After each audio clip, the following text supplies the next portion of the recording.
स्वागत है एक बार फिर से आप सभी का R study seated point YouTube channel पर। आज के इस वीडियो का हमारा टॉपिक है भाषा। भाषा के बारे में हम लोग जो है इस वीडियो में संपूर्ण अध्ययन करेंगे। देखेंगे कि हम लोग इस वीडियो में कि भाषा का अर्थ, परिभाषा, भाषा के गुण, विशेषता, इन सभी के बारे में है पूरे डिटेल से जानकारी प्राप्त करेंगे। यह जो टॉपिक है आज का हमारा भाषा, यह काफ़ी महत्वपूर्ण टॉपिक है। सीटेट, डीएड एंड बीएड जो भी टीचर एग्ज़ाम्स होती है, टीचर एलिजिबिलिटी टेस्ट का जो भी एग्ज़ाम्स होती है, जो भी स्टेट टेट का होता है, किसी भी स्टेट का जो भी टेट एग्ज़ाम वगैरह होती है, वो सारे एग्ज़ाम्स में ये भाषा से एक न एक नंबर का क्वेश्चन पूछा जाता है। ये जो हमारा टॉपिक है वो भाषा का पेडागोजी सेक्शन का हमारा टॉपिक है। ये इससे हमको एक नंबर का क्वेश्चन हमेशा मिलेगा। तो इसलिए इस टॉपिक को आसानी से समझने का, सरल भाषा में समझने का प्रयत्न करेंगे और पूरे के पूरे समझने की कोशिश करेंगे। तो चलिए वीडियोज़ को स्टार्ट करते हैं और सबसे पहले हम लोग देखते हैं कि भाषा का अर्थ क्या होता है। भाषा का अर्थ को जानते हैं, फिर जानेंगे कि भाषा किसे कहते हैं। भाषा के गुण, विशेषता को भी हम लोग लास्ट में पढ़ेंगे। तो चलिए सबसे पहले हम लोग देखते हैं कि भाषा का अर्थ क्या होता है। तो भाषा की उत्पत्ति जो है वो संस्कृत भाषा के भस धातु से हुआ है। जी हाँ, भाषा का शाब्दिक अर्थ क्या होता है?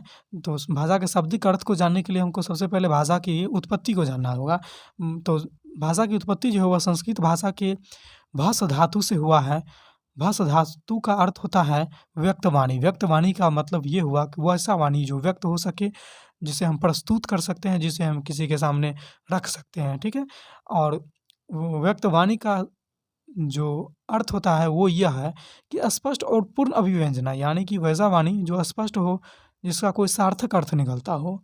वाणी है लेकिन उसका सार्थक अर्थ निकलना चाहिए। ऐसा नहीं कि वो वाणी है लेकिन उसका निरर्थक अर्थ निकलता है तो वो फिर वो भाषा नहीं कहलाएगी, वो भाषा के अंतर्गत नहीं आएगी।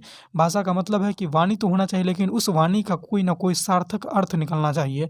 तो भाषा की उत्पत्ति जो है वो संस्कृत भाषा के भस धातु से हुआ है।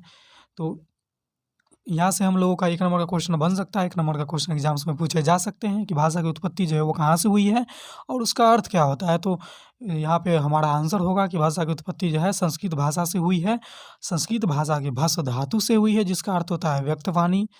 व्यक्तवाणी का अर्थ हुआ स्पष्ट और पूर्ण अभिव्यंजना, यानी कि हम कह सकते हैं कि वैसा वाणी जो स्पष्ट तथा जिसका कोई सार्थक अर्थ निकलता हो, उसको हम लोग भाषा कह सकते हैं। यही भाषा का शाब्दिक अर्थ होता है। हमने भाषा के अर्थ को जान लिया, अब जानते हैं कि भाषा कहते किसको हैं, भाषा होता क्या है, इसके बारे में जानते हैं। तो भाषा किसे कहते हैं? भाषा जो है वो एक प्रकार का साधन होता है। भाषा क्या है कि एक प्रकार का साधन है। तो कैसा साधन है? तो वैसा साधन है जो हमारे मन के विचार, हमारे मन की बात, हमारे अपने जो भी बातें हैं, जो भी भावना है, जो भी मेरा कहने मेरा मेरे मन के अंदर जो भी भाव है, वो हम एक दूसरे के सामने कैसे प्रस्तुत करेंगे और प्रस्तुत करते हैं तो किसके द्वारा प्रस्तुत करते हैं, तो वो जो माध्यम होता है, वो माध्यम जो है वो भाषा कहलाती है।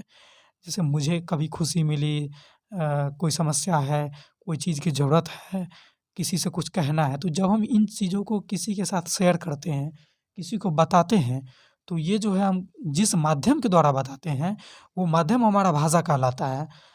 जैसे कोई 2-4 शब्द हम किसी को कहें, तो वो शब्द जो है, वो सार्थक शब्द है, वो शब्द क्या कहलाएगा कि वो भाषा कहलाएगा। जैसे हम किसी दुकान पे गए, हमको कलम खरीदना है, कलम की ज़रूरत है मुझे, तो हम दुकानदारों से बात करते हैं कि हाँ, मुझे कलम के बारे में कुछ भी बात करते हैं कि हाँ, मुझे ये ऐसा कलम चाहिए, ये कलम चाहिए, लाल, हरा, जो भी अपना कहना है, जिस तरह का मेरा चॉइस है, उस तरह का हम दुकानदार से बात करते हैं। तो जो भी हम लोग बात किए दुकानदार से, किसके बारे में? तो कलम के बारे में। तो कलम के बारे में जो भी वार्तालाप हमारे और दुकानदार के बीच में हुई, वो क्या थी? तो वही भाषा थी। तो हमको जो खरीदना था, हमारी जो आवश्यकता थी, हमारे जो मन के अंदर जो बातें थी, उस बातों को हमने दुकानदार से रखा और जिस माध्यम से रखा, वो माध्यम क्या कहलाएगी? भाषा कहलाएगी। तो यहाँ से उम्मीद कर सकते हैं अब समझ चुके होंगे आप। तो इसकी परिभाषा को एक बार देखते हैं कि भाषा क्या हो सकता है। तो भाषा को हम इस प्रकार से परिभाषित कर सकते हैं कि भाषा एक प्रकार का साधन है, जिसके द्वारा हम अपने विचारों को एक दूसरे के सामने व्यक्त करते हैं तथा दूसरे के विचार को भी स्पष्टता से समझते हैं। जी, अपने विचारों को तो व्यक्त करना भाषा है ही है, लेकिन दूसरे का जो बोली है, दूसरे का जो विचार है, दूसरे का जो कहने का अभिप्राय है, उसको समझना भी, वो भी भाषा के अंतर्गत ही आती है। तो चलिए ठीक है, हम यहाँ तक हमने समझ लिया। उम्मीद करता हूँ कि भाषा और भाषा का अर्थ को हम लोगों ने अच्छे से समझ लिया। अब हम बात करते हैं भाषा के गुण के बारे में। तो भाषा का जो गुण है वो सबसे पहला गुण हमारा ये है कि भाषा जो है वो सामाजिक वस्तु है। भाषा क्या है कि भाषा एक सामाजिक वस्तु है। जी, ये समाज में इसका प्रयोग किया जाता है। समाज के सभी लोग, सभी जीव-जंतु का अपना-अपना भाषा होता है। सभी इसका प्रयोग कर सकते हैं। ये किसी का अपना ख़ास नहीं होता है। ये समाज के लिए ही बना है। सामाजिक लोगों के सामंजस्य मनोभाव को एक-दूसरे के साथ शेयर इसी के साथ ही किया जाता है। तो इस प्रकार से भाषा को सामाजिक वस्तु माना जाता है। सामाजिक वस्तु भाषा को माना जाता है। भाषा हम कहने का मतलब यहाँ पे है कि जो भी भाषा हो, ऐसा ज़रूरी नहीं कि वो हिंदी हो, अंग्रेजी हो, संस्कृत हो, उर्दू हो, जो भी भाषा हो, जितने प्रकार की भाषा बोली जाती है, किसी क्षेत्र विशेष ये अलग भाषा होगी जो उस क्षेत्र में ही बोली जाती है। वो सारे भाषा इस तरह के ही कैटेगरी मतलब रूल्स और कैटेगरी के अंतर्गत आते हैं कि सबका जो है वो सामाजिक वस्तु ही है। सबका प्रयोग समाज के लोगों द्वारा ही किया जाता है।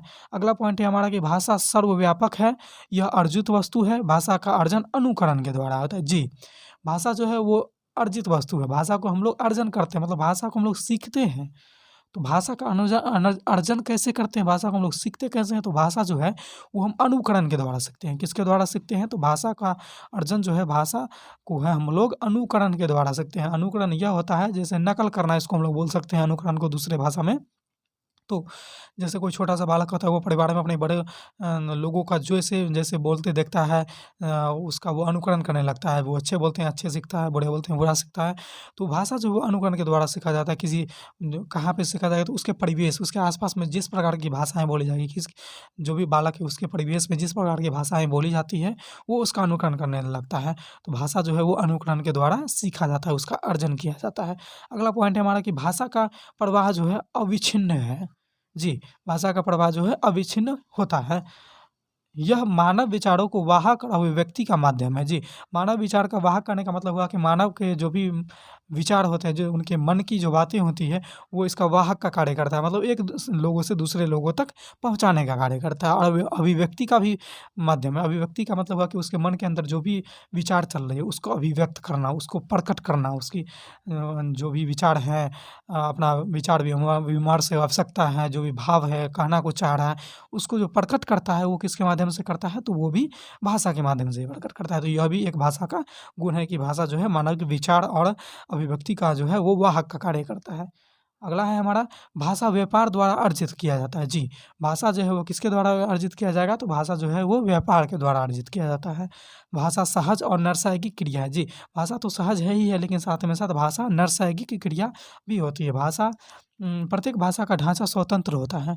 भाषा का जो ढाँचा होता है वो स्वतंत्र होता है, चाहे वो हिंदी भाषा हो, अंग्रेजी हो, संस्कृत हो, उर्दू हो, फ़ारसी हो, जो भी हो। प्रत्येक भाषा मतलब सभी भाषा का ढाँचा जो है, उसकी संरचना जो है वो स्वतंत्र होती है, वो बंद नहीं होती है, उसका मतलब लिमिट नहीं होता, वो स्वतंत्र है। ठीक है? तो अगले पॉइंट की हम लोग बात करते हैं, भाषा लिखित और मौखिक दोनों प्रकार की होती है। जी हाँ, ये एक काफ़ी इंटरेस्टिंग पॉइंट है कि भाषा के बारे में हम लोग अभी तक शायद आप समझ रहे होंगे कि मौखिक ही होती है, लेकिन नहीं ऐसा नहीं है, भाषा लिखित भी होती है। वो कैसे? तो उसको मैं भी बता रहा हूँ एक उदाहरण के द्वारा। वो उदाहरण हमारा ये है कि जैसे पहले के ज़माने में चिट्ठी होती थी, चिट्ठी लिखा जाता था, फ़ोन वगैरह नहीं थी। तो वहाँ चिट्ठी लिखी जाती, तो चिट्ठी में क्या होता था कि कागज़ पे कलम से लिख दिया जाता था अपने मन के विचारों को, अपने भावों को, क्या ज़रूरत है, क्या कहना चाह रहे हैं, इन सारी बातों को जो है वो कागज़ पे लिख दिया जाता था।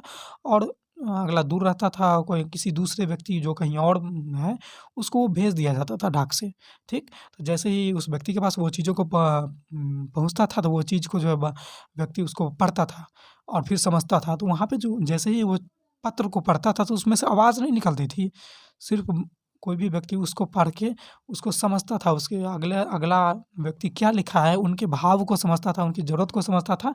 तो वहाँ से भी तो वो समझने के कार्य कर रहा है ना, तो वो चिट्ठी जो है वो भी तो एक व्यक्ति और दूसरे व्यक्ति के मनों के भाव को बताने का कार्य कर रही है, वो भी तो एक माध्यम का कार्य कर रही है। तो वो भी एक लिखित माध्यम है, वो भी भाषा है, लेकिन वो कैसा भाषा है कि वो लिखित भाषा है। मौखिक भाषा तो जैसे अभी हम बोल रहे हैं, आप सुन रहे हैं, तो हमारे मन की बातों को हम जो समझाना चाह रहे हैं, भाषा टॉपिक को समझाना चाह रहे हैं, इस चीज़ों को आप समझ रहे हैं, तो आपकी आवश्यकता यहाँ पे पूर्ति हो रही है, आप मेरी बातों को समझ रहे हैं, तो ये क्या है कि ये भी भाषा है। लेकिन ये किस प्रकार की भाषा है? तो ये एक मौखिक भाषा है ये। और वो चिट्ठी वाली किस प्रकार की भाषा थी? तो वो एक लिखित भाषा थी। तो यहाँ से हम कह सकते हैं, यहाँ से हमारा ये डाउट क्लियर हो चुका है कि भाषा जो है मौखिक और लिखित दोनों प्रकार की होती है। तो यही कुछ भाषा के गुण थे, जिनको हमने महत्वपूर्ण गुण थे, जिनको हमने बारी-बारी से एक-एक करके समझा। मैं उम्मीद करता हूँ कि यह वीडियो पसंद आई होगी, आपने इन सभी चीज़ों को अच्छे से समझा होगा। आप से एक बात कहना चाहूँगा कि आप अपना खुद का नोट्स तैयार करें, जहाँ पे समझ में नहीं आई हो, आप कमेंट के माध्यम से हमें पूछ सकते हैं। वीडियो को पॉज़ करें, पॉज़ कर के देखें, अच्छे से समझने की कोशिश करें, क्योंकि ये एक इम्पोर्टेंट टॉपिक है, इससे प्रश्न आएँगे, आएँगे ही आएँगे और आते हैं, तो इसको समझना काफ़ी ज़रूरी है। हाँ, एक चीज़ और कि यदि आप इसका नोट्स पढ़ना चाहते हैं, तो आप गूगल पे जाइए, वहाँ पे सर्च कीजिए rkrstudy.net, जो वेबसाइट आएगी वो सीटेट प्रिपरेशन का बेस्ट वेबसाइट है। हिंदी मीडियम में सारे नोट्स उपलब्ध हैं, सारे सब्जेक्ट के नोट्स उपलब्ध हैं, आप वहाँ से तैयारी कर सकते हैं। ये भाषा टॉपिक भी वहाँ पे आपको मिल जाएगी, आप सर्च बॉक्स में जाके सर्च कर सकते हैं। वैसे इस टॉपिक का लिंक जो है मैं डिस्क्रिप्शन बॉक्स में भी डाल देता हूँ, आप वहाँ से भी पढ़ सकते हैं। तो चलिए आज के इस वीडियो में इतना ही, फिर लेकर आएँगे कि सीटेट का कोई और अन्य नया इंटरेस्टिंग वीडियो इसी तरह का फिर लेके आएँगे और वहाँ फिर समझेंगे सीटेट के अन्य टॉपिक को। तब तक के लिए आप पढ़ते रहिए rkrstudy.net गूगल पे हमारे इस यूट्यूब चैनल पर अपलोड किए गए वीडियोज़ को देखते रहिए। घर पे रहिए, सेफ रहिए, ऑनलाइन ही तैयारी करें जब तक कि ये हमारा पूरा देश जो है कोविड-19 महामारी से जूझ रहा है। तब तक घर पे रहें, सेफ रहें, पढ़ते रहिए। मिलते हैं फिर अगले वीडियो में, तब तक के लिए बाय-बाय।